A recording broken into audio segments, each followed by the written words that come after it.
my friends, welcome to my channel. I'm Elaine. It is March, which means it's time for the Irish Readathon.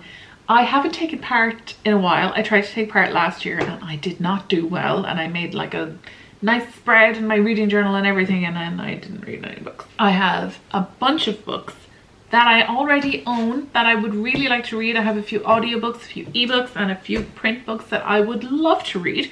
There's no way I'm going to read them all, but I want to give it a go. So the Irish Readathon is hosted by Words of Clover and Leanne Rose, and I will link them below in the description. I also have a blog post on my blog where I go into a bit more depth about the books and everything, and I actually have a freebie of bookmarks, some Irish themed bookmarks that you can download. If you would like to, I will leave it linked below in the description. I love making themed things for my reading journal, so that's why we have those. So let's start with the audiobooks that I want to read. I got these on Libro FM, which I highly recommend checking out. It is such a good competitor to Audible, but you don't have to, you know, choose one or the other. You can use both. You can use both for like a month and then go to the other one. It's just important that there's competition. I think competition is a good thing in this respect, so definitely give Audible some competition. Go and check out Libro FM.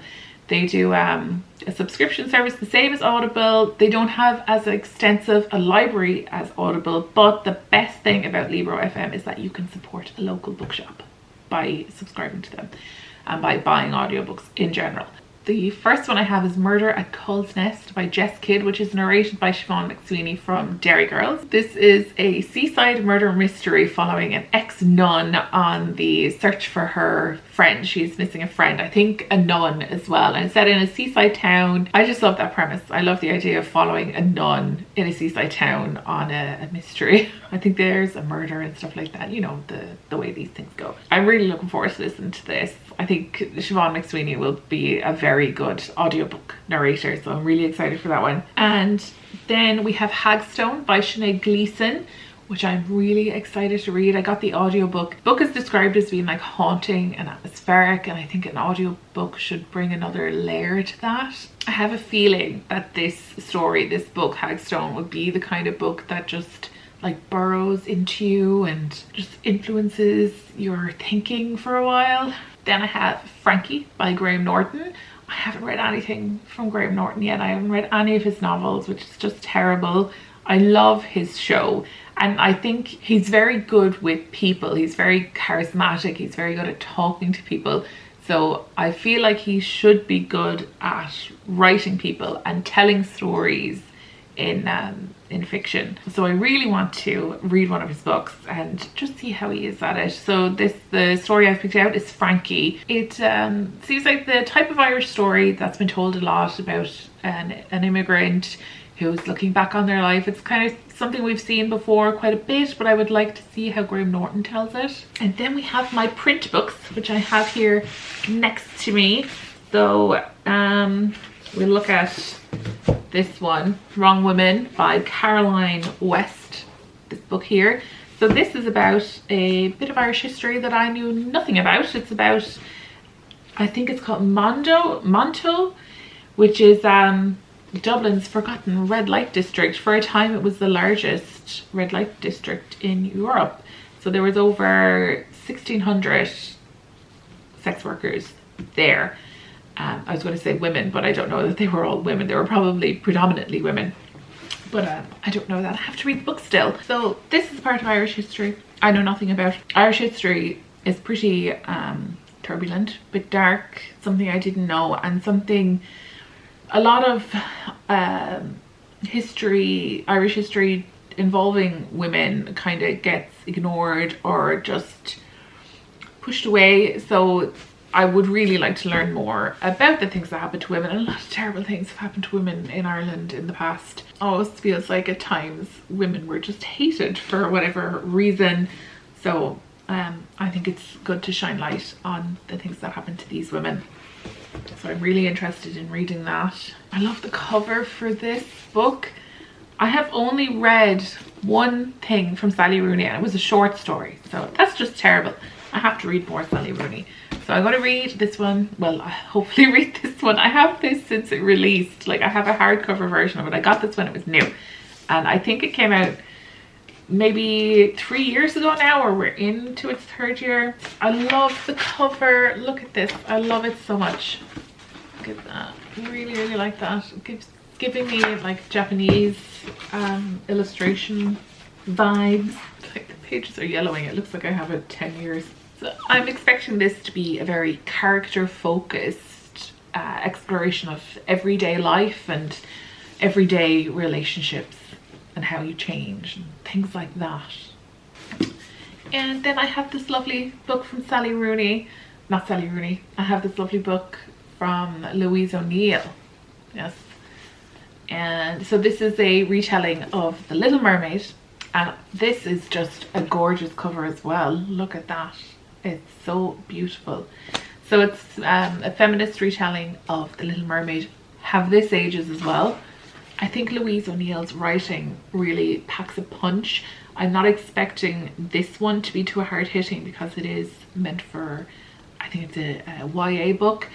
So I'm not expecting it to be too hard hitting, but still to pack a bit of a punch.